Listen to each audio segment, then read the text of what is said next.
talking straight up with Lieutenant General Jonah Mwangi. He is the Vice Chief of the Kenya Defense Forces. All the questions you need to know about recruiting and the military, he has the answers, no doubt. General, real quick, someone was asking, if a female servicewoman gets pregnant on the job, what happens? Are they dismissed? Do they keep their job? Do they hang on? What happens? We have terms, Jeff, terms and conditions of service that govern how women should be managed. When you come from college, there is a period within which you're not supposed to become pregnant, because remember, Jeff, when you leave college, it does not mean that you are qualified. We need to put you through some training, and some of those trainings you cannot undergo if you're pregnant. So there's a specific period within which you are not allowed to get pregnant if you are really serious about becoming a career soldier, and that is implemented right here. Yeah. What's the retirement age basically for most soldiers or most military? It is dependent on rank, Jeff. Whichever rank you are, if you are a corporal, if you are a private, there's a set age, and as you go higher, of course, the more years you get to serve. If you are a general, like a lieutenant general, 61, and the person who is next, I think, is 56 or so. So it depends on the rank, both for the commissioned officers and for the non-commissioned ranks. Yeah. Yes.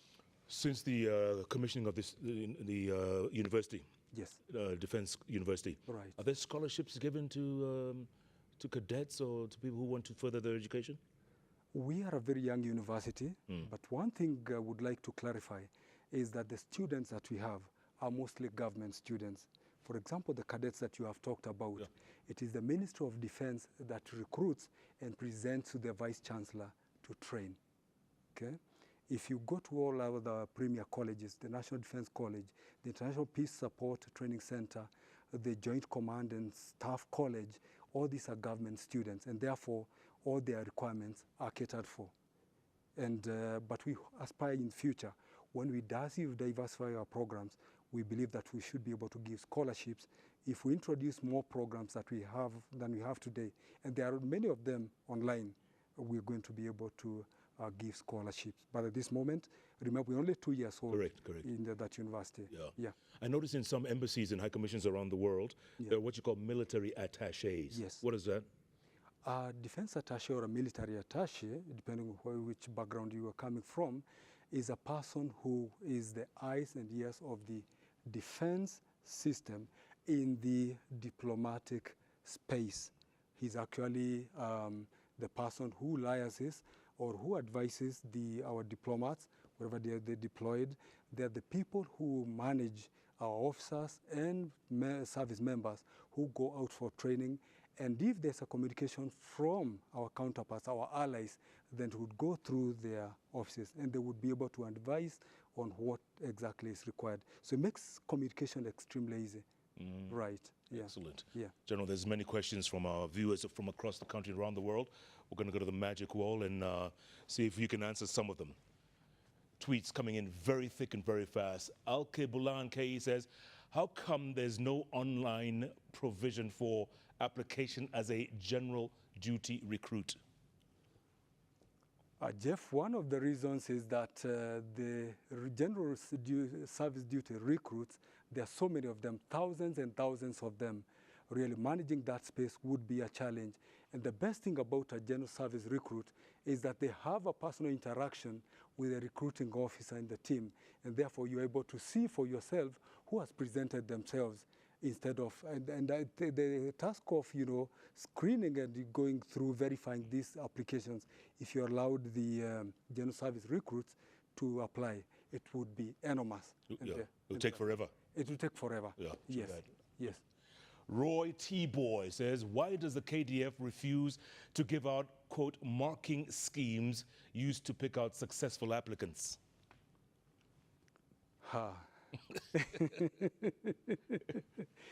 Again, you see the interview environment is quite restricted. And also, if you give out marking schemes, there are also chances that somebody might dispute that. How do you manage that? And yet you have thousands and thousands of people, hundreds of people coming through that system.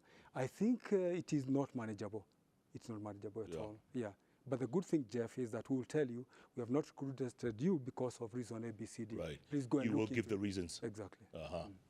All right. Ken Cornetter says, I'd like to know about people interested in joining the Army, particularly in the music section.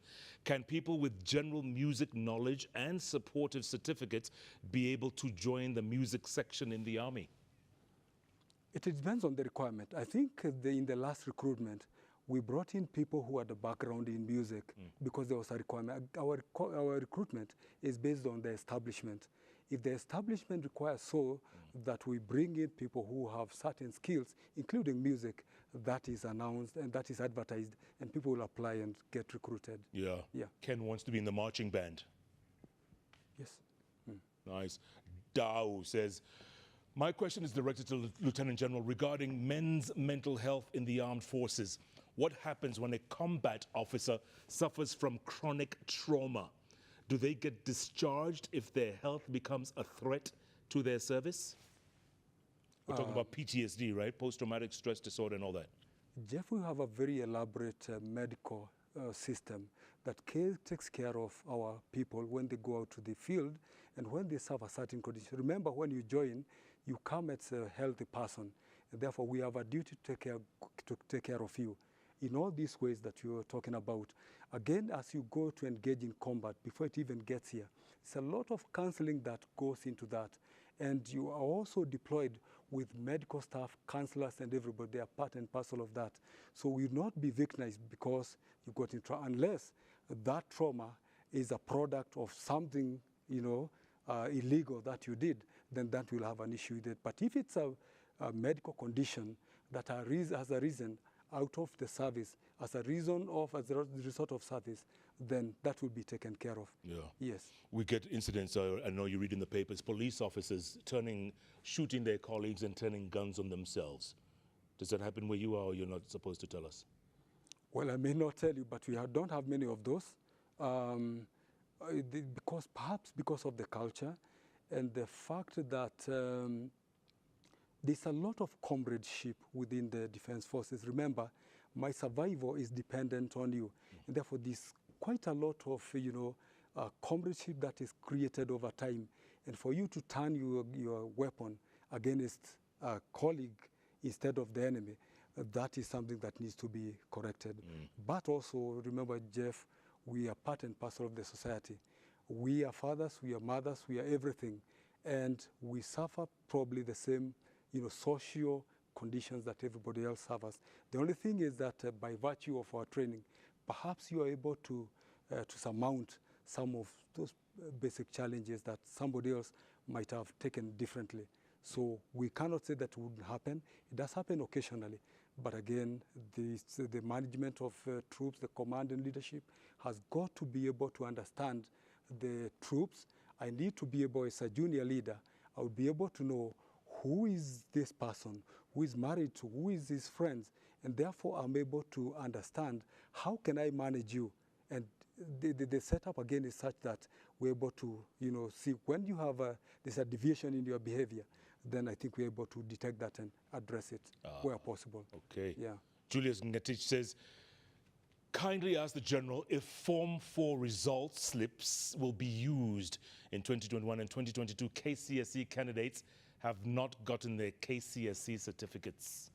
To the best of my knowledge, if you have the correct grades and you have the KCSE result slip, just present it. You'll compete with the others. Because, yeah. Very good. Robert Izomalit says, please ask if media are invited during recruitment of KDF officers, because most Kenyans trust media in getting the information and the transparent exercise. Well, when you arrived here, Jeff, you played a clip here where, the media are present when all these processes are happening. Yeah. And you see, the only area that they will not get to is those closed spaces where you are being examined by the doctor. But in terms of the selection, it is open. Yeah. The media, I think, absolutely, it's accessible. Yeah. Yeah. Bosira says, I would like to ask, why can't people who have C- and a diploma be absorbed as tradesmen to the military? Because C- students qualify to take diplomas at TVETs, why does the military specify to only C-plane diploma graduates? Jeff, we are admitting you as a qualified person. And there is a criteria that we have set as the military. And the fact is that previously, those who came with the diplomas were occasionally, commissioned. These days, they do not commission. And you see the diploma person is the link between the technical people on the lower end and the higher end. So we need to maintain that. It's important. The C-plane. Yeah. It's a requirement. Yeah. So really, we should just go by that. There's no argument there. Yeah. Kiptala says, ask the general about the office's use of social media, especially TikTok. We are cautioned all the time that, we need to be cautious on how we use social media, because it can also be very destructive, particularly where it can be a threat to security. Yeah. We are careful. Yeah. Right. So you have to be very disciplined and... you have to be. Yeah. You have to be. Absolutely. Yeah. Parto says, we have experienced skewed recruitment in some government agencies recently. What different thing will MOD do to ensure that its recruitment portrays regional balance? Also, the MOD website is down. People can't access the online application. Sorry about the MOD website. Somebody is working on that. But the fact is that we are different in the sense that, remember, I talked about the Constitution. Article 241 requires the command and the membership of the Kenya Defence Forces to reflect the national image, to be the face of Kenya, okay? And the distribution of the recruitment centers is actually across the country, across all the counties. And I talked about 374 of them. And each of these, administrative blocks have been allocated slots. So really, probably we can do a little bit better. Yeah. Yeah, we can. All right. Peter Karaoke here says, I have completed my degree in mechanical engineering, but I'm yet to get my certificate.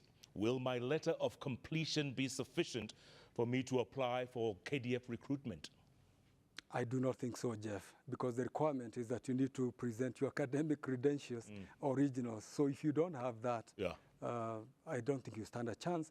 But the next time, because the recruitment is cyclic, we might have another one next year, depending on the requirement. So just hold your guns and you'll get there. Hold your guns, Patrick. Okay. Patrick Kipruta says, I passed all the requirements, but I failed to write how much I had on the palm of my foot. And that is how I failed to join the Kenyan forces. Thank God for the U.S. Army. They paid for me to join, okay? Funny. Next. We're done? Excellent. General, 40 years later, you still enjoy what you do? I do. Yeah. I do, Jeff. You look like it. And really, if you ask me to do something else, if you send me to your shop to do something, you would have to retrain me, because this is what I enjoy most, so retraining would be necessary. Yeah. And a lot of Kenyans watching you right now, they're really enjoying their show and really appreciating it. What do you tell them going for? I mean, those many who still want to join the ranks of the KDF, there are many out there in all shapes and forms. Right. What do you tell them? One, look at the advert, see where you fit in. If you fit in all those categories that we have advertised, present yourself at the recruitment center. Also, do not pay your way through. Nobody will, you are not allowed to, you cannot be able to pay your way through. So corruption, fraud is out of the question. Number two, if somebody asks you for money, General Mwangi asked you for this much, tell them it's a lie, because that is not the way we work. Number three, you also need to be able to prepare yourself, particularly on the health issues, on physical fitness, the papers that you require, you need to do that. Again, we have also provided for an opportunity for you to report should somebody approach you and they want you to bribe them. And there's a number, a helpline, a report line that has been activated. And even if you call right now, your call will be received. That is 0726 419 706. 0726, another one, 419 709. Those are the two numbers that you need to call. 0726419706. Yes. And 0726419709. Those helplines are available, and you can report anyone who is attempting, be they an imposter, be they somebody from within that is asking you for money. Don't do that. It will not help you at all, at all. Yeah. Yes. General, before I let you go, we thought growing up, yes, coups were prevalent in the 80s and 70s and 60s. Yes. Those were the years, decades of coups. Right. 2023, in Africa, there are still coups. From Sudan to Niger, Burkina Faso, and Mali. Does that worry you guys? Does that bother you? Oh, it does, because there's a very clear delineation between politics and the military.